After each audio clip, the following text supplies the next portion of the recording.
Welcome to Beatsource Tech. My name is Mojaxx and there's one Rotary mixer manufacturer who I've been meaning to check out for quite some time, and that is Resør from Berlin in Germany.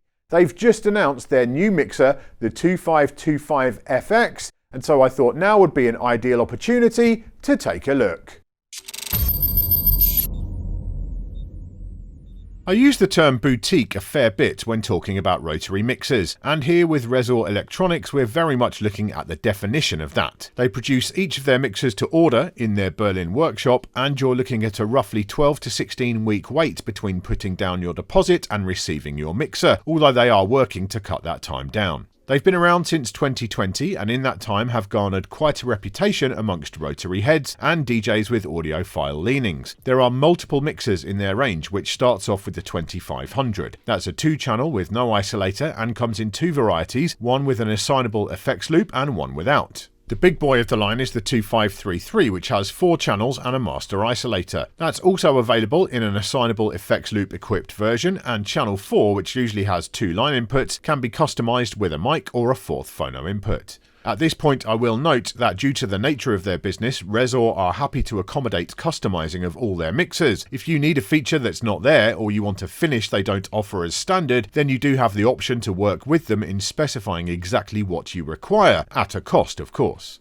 That brings me on to something which I don't often highlight in these videos, but I think deserves a mention here: customer service. I'm a member of a lot of rotary mixer Facebook groups and the like, and I've heard nothing but glowing reports about the service delivered by Resør. When you're dealing with a smaller company directly with no corporate infrastructure to rely on, that is a really important factor.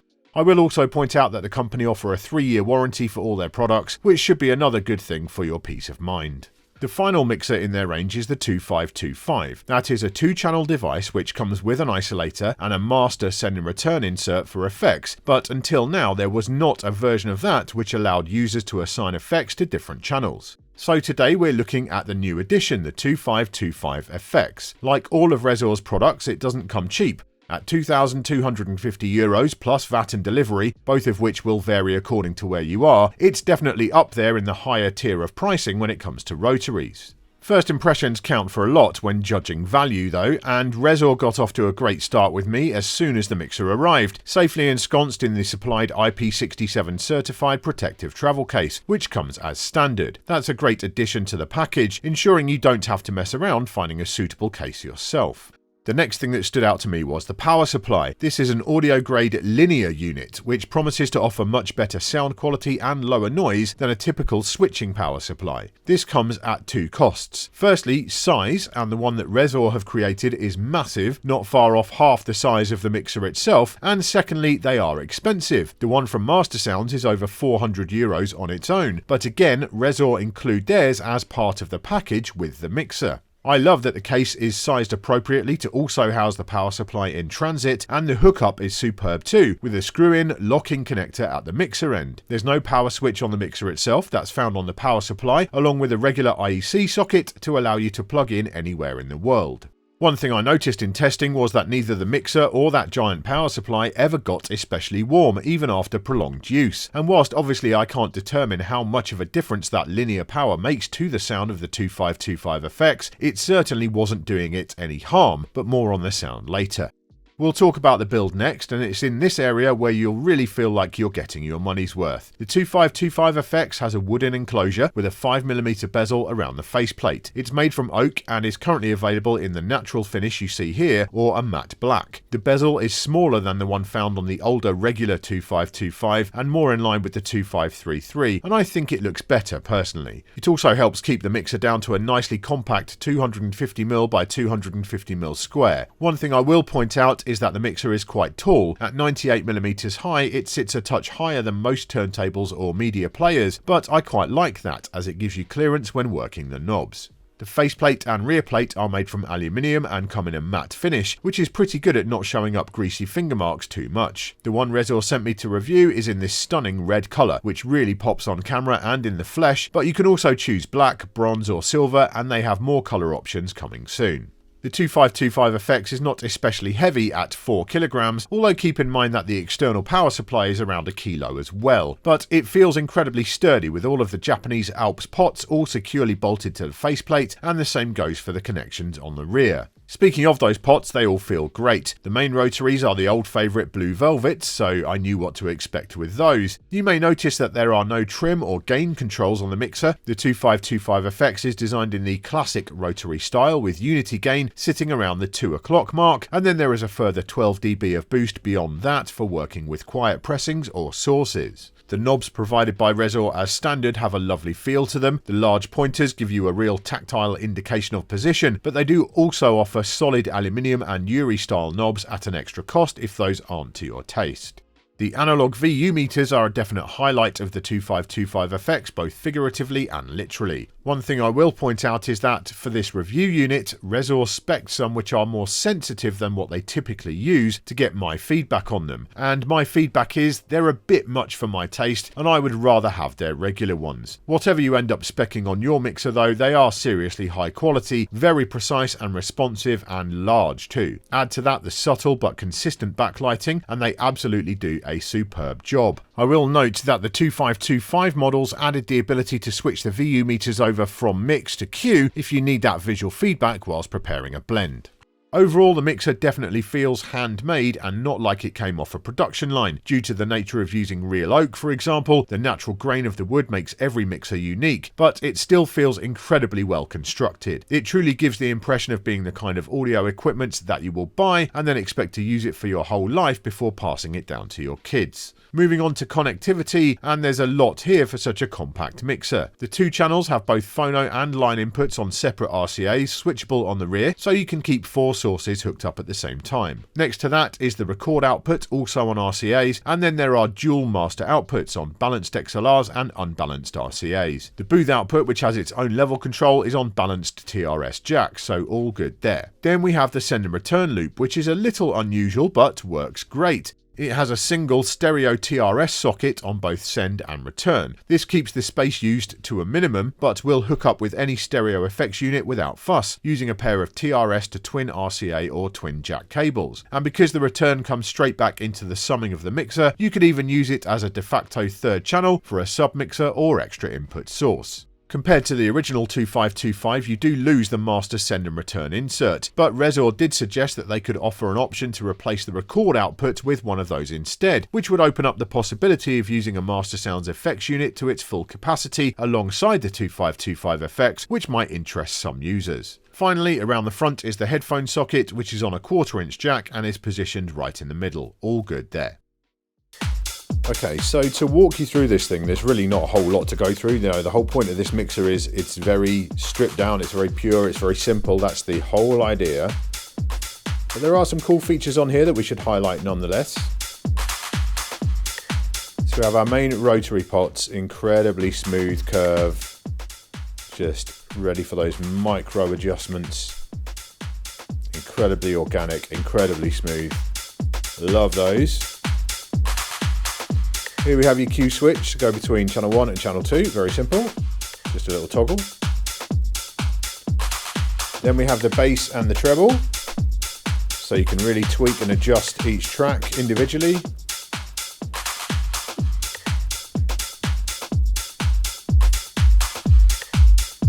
Plenty of boost, and a decent amount of cut there as well.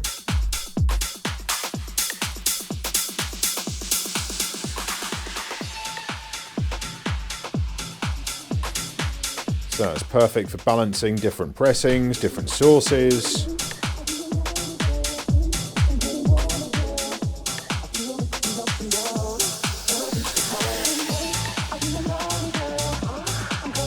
Then we come on up to our send and return loop, and this is really cool because this is post fader, right? So you've got the connections on the back, you've got a send on each channel.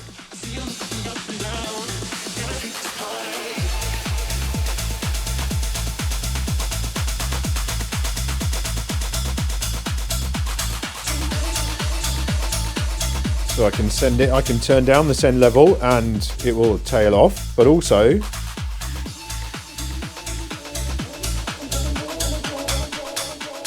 I can drop the main rotary and the tail will continue. For me, that is just absolutely essential. If I'm playing different genres in the mix, you know, I'm going between different tempos, using an echo out or a reverb to get out and kind of transition smoothly between tracks is absolutely just levels this thing up compared to a pre-fader send.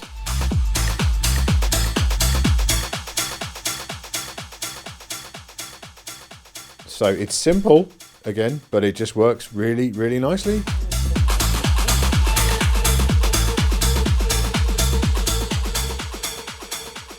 Above that we have the Q Master Blend. We have the headphone volume, and that's got loads of headroom on it. You'll be able to run pretty much any kind of headphones through here. Booth control, master output. And then we have the isolator up here at the top. It's laid out in this kind of performance fashion.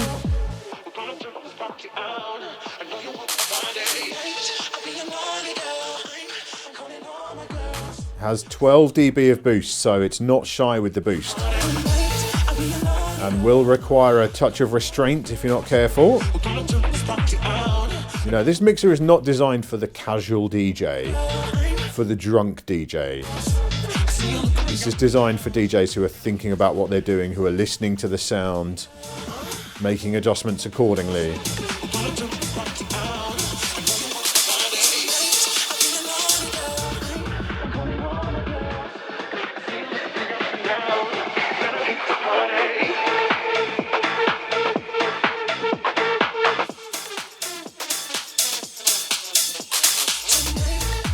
But I love the musicality of it.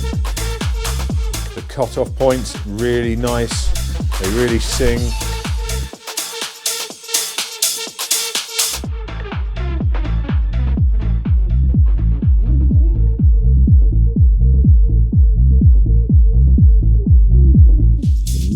Really give it some wallop on the low end. It's crispy highs.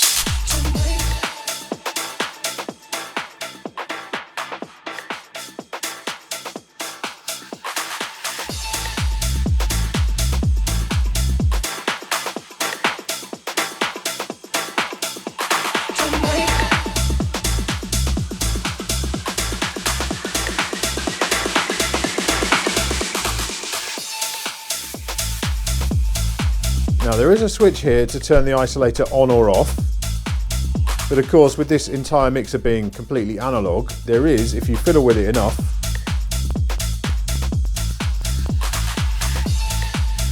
there is a little click there, but that's to be expected. It's a fully analog discrete mixer. I wouldn't expect anything different, but the whole idea is that it's not a performance tool. You're not supposed to be doing, you know, this kind of thing. That's not what it's for. The idea of that is to be able to take out the isolator from the signal path and make for a more pure signal path even than you have already. So, you know, not something I would generally use because this thing just sounds phenomenal with the isolator engaged. But if you're absolutely all about that straight up purity of sound, then of course you can run it with the isolator off as well. Then we have the VU meter switch to go between Q and the mix. As I say, simple, straightforward, but yeah, very, very powerful.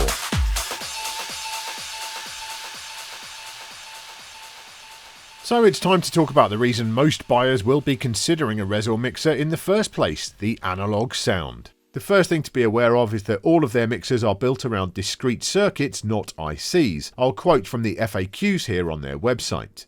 At the heart of our mixers lies our proprietary Class A discrete op-amp, custom designed to deliver a remarkably flat frequency response and ultra-low distortion. From the phono inputs to the balanced outputs, our mixer maintains an unwavering Class A circuitry, ensuring pristine audio reproduction at all times. A vital component is our proprietary design of phono input preamplifier. Its RIAA plus or minus 0.25 dB equalization is capable of meeting all the strenuous demands of contemporary pressed vinyl, which features an extremely wide dynamic range, highest resolution, and a very pleasant and natural sound. It handles an exceptionally wide frequency response between 10 Hz to above 30 kHz, covering all musical signals with low distortion, no clipping or noise.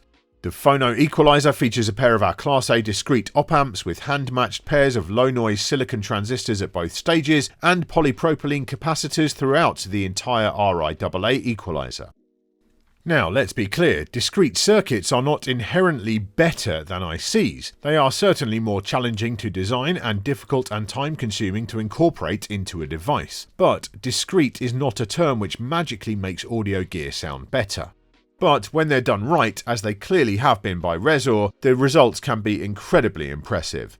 The first thing that really took my breath away was the level of transparency heard across that very wide frequency spectrum. With a good cartridge and monitors, I found myself picking up on details in records that were barely audible on lesser gear. Listening to vinyl through the preamps on the 2525FX is truly quite addictive. Then, as I spent more time actually mixing on the unit, going between different sources, I began to appreciate the dynamics of the sound even more. The promised amount of headroom is absolutely there, with no feeling that the sound is being squashed and compressed at any stage in the signal path. Bass is deep and rounded but doesn't overwhelm the vocals or instrumentation, and likewise the hi-hats and the rest of the top end cuts through really cleanly without any harshness or distortion. What I found really interesting is that I still have the Master Sounds 4-valve Mark II in the lab, and doing back-to-back testing, there is a significant difference between the sound of the two mixers. With the Master Sounds, which is very much in the same price category, the valves or tubes on the input stages really glue everything together. As I said in my review, it almost sounds like it's mixing itself, and that can sound truly stunning. But it does give the whole mix quite a distinct character. It's effectively adding harmonic distortion, whereas with the Resør, the mixer's transparency is absolutely paramount. So whilst the summing is still wonderful, you never get the feeling that what you're playing is somehow being imparted with a new sonic signature. With the 2525FX, what you put in is what comes out. It's not as completely flat as, say, the Digital Rain 2015, and it still exhibits the warmth in the lows and mids that you'd expect from high-quality analog gear, but it's that clarity and detail which truly stands out. And it's that factor which really makes the Resør an easy recommendation for those DJs whose tastes go beyond house and disco into areas like jazz and soul. The mixer really shines with a wide variety of genres. Combine all of that with the equally transparent and musical isolator and channel EQs, and what you have with the 2525FX is a mixer which not only feels incredibly fun to play on, but also delivers audio quality which is genuinely quite breathtaking to behold. This is German engineering at its absolute finest. So there you go, my thoughts on the 2525FX from Resør in Germany. Honestly, I'm running out of superlatives to use when trying to describe these very high-end boutique rotary mixers, because they all just continue to blow my expectations out of the water. The magic of the Resør stuff, it's all about that discrete circuitry and the level of detail and transparency that it brings to the table. I found myself just listening to records for hours on end with this thing, picking out details and nuances that I would otherwise be missing. It really is quite special when it comes to the sound, and also the build as well. You can feel the love and the passion that's gone into designing and crafting this mixer. And if you're looking for that really good boutique high-end rotary experience, I do think that Resør stuff should be right up there at the top of your list. In the comments this week, tell us about the best audio mixers you've heard, whether it be a rotary, a line fader, analog, digital. What have I missed here on the channel that I should be checking out in 2024 if we're looking for the very best sound quality? Thank you for watching this episode of Beatsource Tech. I do hope you've enjoyed it or found it useful. If you have, please give the video a thumbs up and make sure you subscribe to the channel and you turn on notifications so you don't miss any future videos. I'll see you next time.